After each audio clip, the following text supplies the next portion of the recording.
King Arthur and the Sword in the Stone. Part 1. A Kingdom Without a King.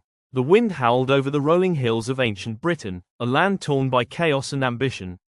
After the death of King Uther Pendragon, the once mighty realm had fallen into disarray. No heir had come forward, and the nobles fought among themselves, each seeking to claim the empty throne.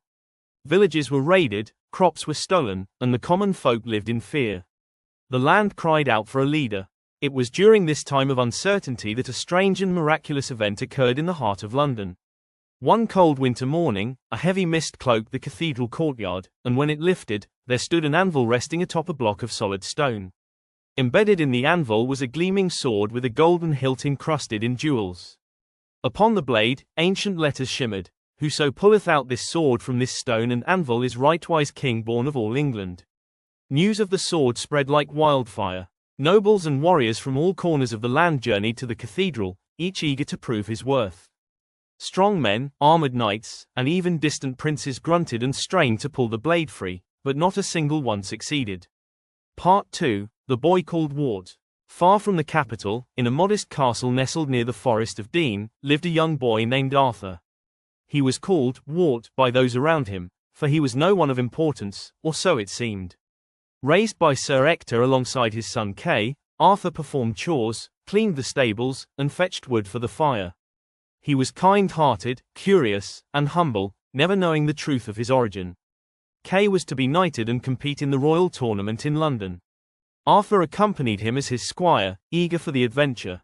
The city buzzed with excitement, banners waved, horns sounded, and merchants sold wares in crowded streets. On the day of the tournament, Kay discovered to his horror that he had forgotten his sword at the inn.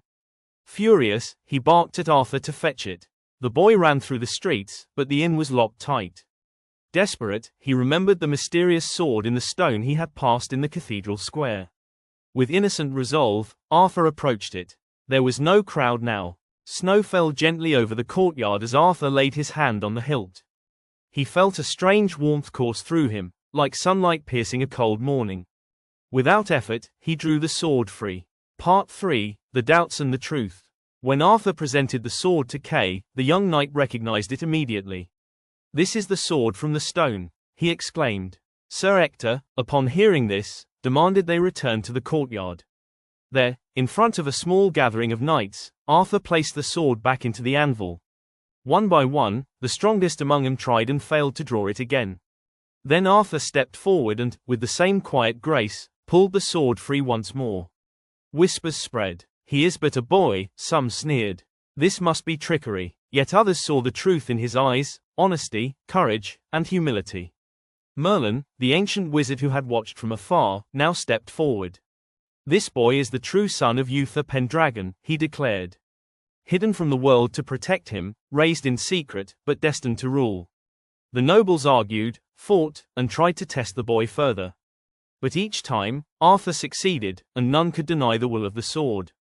At last, they knelt before him. Part 4. The Rise of the King. Arthur was crowned King of England on a clear spring day. Bells rang from every tower, and flowers rained down from the balconies of London. The boy who had mucked stables and scrubbed pots now sat on the throne, not by force, but by fate. Yet Arthur did not let the crown change him. He walked among his people, listened to their concerns, and sought peace between rival lords. With Merlin at his side, he began to build a new future. He gathered knights of honor and valor and created a great round table, symbolizing equality among all. Sir Lancelot, Sir Gawain, Sir Percival, and many more joined his cause. Under Arthur's leadership, bandits were driven out, justice returned, and order was restored to the land. But darker clouds loomed on the horizon. Part 5. Shadows of the Future. Unbeknownst to Arthur, his half-sister Morgan Le Fay watched from the shadows, her eyes full of envy. She whispered curses into the wind and brewed potions in secret. She believed the throne should have been hers, and she vowed to undo what destiny had declared. In time, another threat would arise, Mordred, born of deceit and destined to bring ruin. But in those first golden years, Arthur's reign shone bright like the sword he had drawn. And so the legend of the sword in the stone became the story of a king who was not born of privilege, but of purpose. A boy who reminded a divided land that greatness does not always come from power,